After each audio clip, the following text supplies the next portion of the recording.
20वीं सदी के सबसे क्रूर तानाशाहों की जब भी बात होती है तो एक नाम जरूर आता है, ईदी अमीन दादा ओमी का। युगांडा पर उसके 8 साल का शासन वो सिर्फ शासन नहीं था, वो एक कहानी है। अत्याचार, जातीय हिंसा और आर्थिक विनाश की एक ऐसी कहानी जो दिखाती है कि कैसे एक अकेला इंसान एक पूरे देश को अपने घुटनों पर ला सकता है। उसे एक नाम दिया गया था, द बुचर ऑफ युगांडा, मतलब युगांडा का कसाई। और ये सिर्फ कोई नाम नहीं है, नहीं, ये उसके शासन की उस खौफनाक हकीकत का सबूत है। एक ऐसी हकीकत जिसमें अंदाजा है कि लाखों लोगों को बेरहमी से मार दिया गया।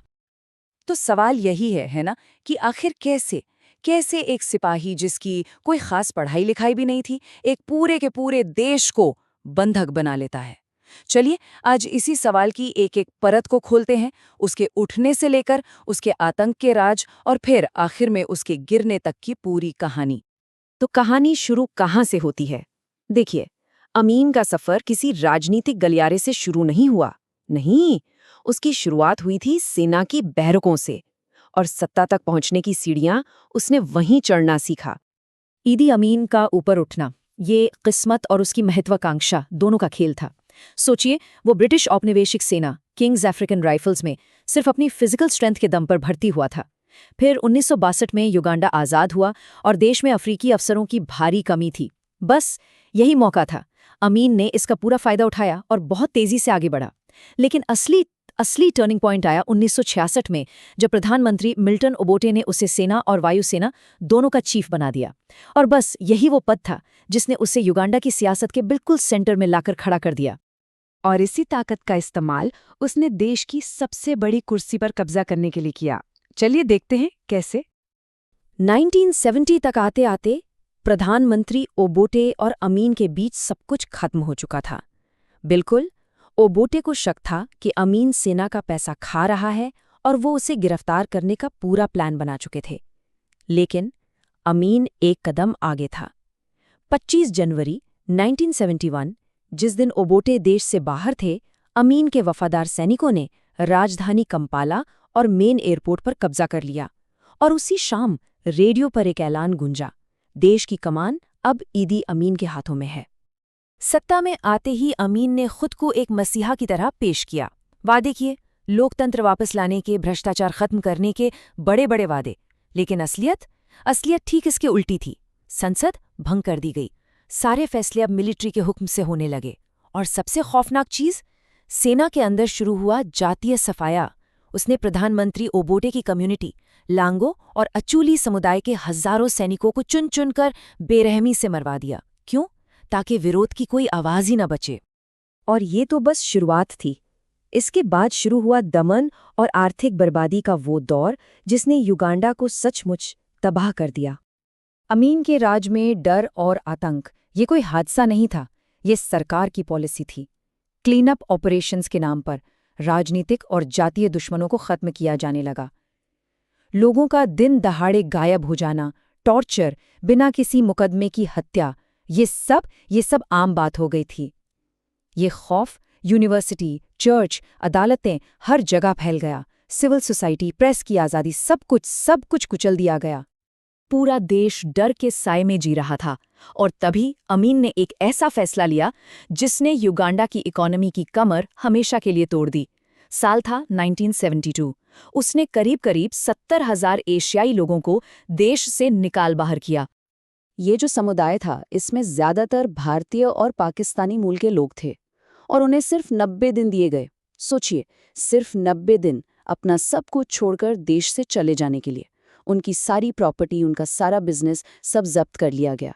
ये एक पॉपुलर फैसला दिखाने की कोशिश थी, इसे अफ्रीकी करून का नाम दिया गया। लेकिन ये फैसला युगांडा के लिए एक आर्थिक भूकंप साबित हुआ। देखिए, ये जो एशियाई लोग थे वो सिर्फ व्यापारी नहीं थे, वो युगांडा के क्रेडिट सिस्टम, सप्लाई चेन और टैक्स भरने वालों में सबसे बड़े थे। मतलब इकोनॉमी की रीढ़ थे। उनके जाने से ये पूरा का पूरा सिस्टम एक झटके में ढह गया। अमीन ने उनका बिजनेस अपने वफादारों को तो दे दिया, पर वो चला ही नहीं पाए। नतीजा क्या हुआ? देश में भयानक महंगाई, ब्लैक मार्केट और फॉरेन करेंसी का ऐसा संकट पैदा हुआ जिससे युगांडा आज तक पूरी तरह उभर नहीं पाया। तो एक तरफ देश के अंदर ये तबाही मची थी और दूसरी तरफ अमीन की अजीबो-गरीब फॉरेन पॉलिसी उसे दुनिया में अकेला कर रही थी, और यही अकेलापन आखिर में उसके गिरने की वजह बना। अमीन ने खुद को बड़े बड़े टाइटल दिए, अपना एक कल्ट बनाने की कोशिश की, लेकिन अंदर से वो बहुत ही शक्की इंसान था। उसे हर किसी पर शक होता था, और इसी शक की वजह से वो लगातार सेना में अपने ही लोगों को मरवाता रहता था। नतीजा, सेना की प्रोफेशनल क्षमता ही खत्म हो गई। अब उसके पास वफादार तो थे, पर काबिल लोग नहीं थे। उसने वेस्टर्न देशों और इजराइल से रिश्ते तोड़ लिए और लीबिया जैसे देशों के करीब चला गया। पर उसकी सबसे बड़ी दुश्मनी थी पड़ोसी देश तंजानिया के राष्ट्रपति जूलियस न्येरेरे से। क्यों? क्योंकि न्येरेरे युगांडा से भागे हुए विरोधियों को अपने यहाँ पनाह दे रहे थे। और फिर अक्टूबर 1978 में अमीन ने अपनी जिंदगी की और अपने शासन की सबसे बड़ी और आखिरी गलती कर दी। उसने तंजानिया के एक इलाके कगेरा पर हमला कर दिया। ये एक सुसाइड मिशन जैसा था। तंजानिया ने युगांडा के ही बागियों के साथ मिलकर एक जोरदार पलटवार किया, और अमीन की खोखली हो चुकी सेना इस हमले के सामने टिक ही नहीं पाई।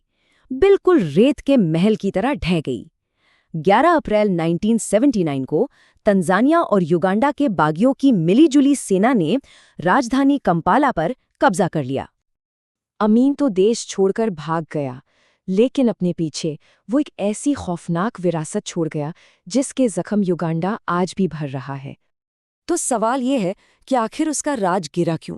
अगर हम देखें तो इसकी 3 मोटी-मोटी वजहें थीं। पहली, तंजानिया पर हमला, जो एक बहुत बड़ी स्ट्रेटेजिक गलती थी। दूसरी, इंस्टीट्यूशनल डिके, मतलब लगातार हत्याओं और डर के माहौल ने सेना और सरकार को काम करने के लायक ही नहीं छोड़ा था। और तीसरी, आर्थिक बर्बादी, जिसने देश की लड़ने की ताकत ही छीन ली थी। मतलब कंपाला का गिरना सिर्फ एक मिलिट्री की हार नहीं थी। नहीं, ये उस पूरे के पूरे मॉडल की हार थी जो 8 सालों तक सिर्फ और सिर्फ डर, बर्बादी और क्रूरता की बुनियाद पर खड़ा किया गया था। तो आज जब हम ईदी अमीन के इस दौर को देखते हैं तो ये हमें क्या चेतावनी देता है? ये एक बहुत गंभीर चेतावनी है, इस बात की कि कैसे किसी एक इंसान की पूजा यानी कल्ट ऑफ पर्सनैलिटी, जातीय पॉलिटिक्स और लोक लुभावन आर्थिक फैसले, ये तीनों का खतरनाक कॉकटेल किसी भी देश को तबाही के मुहाने पर ला सकता है।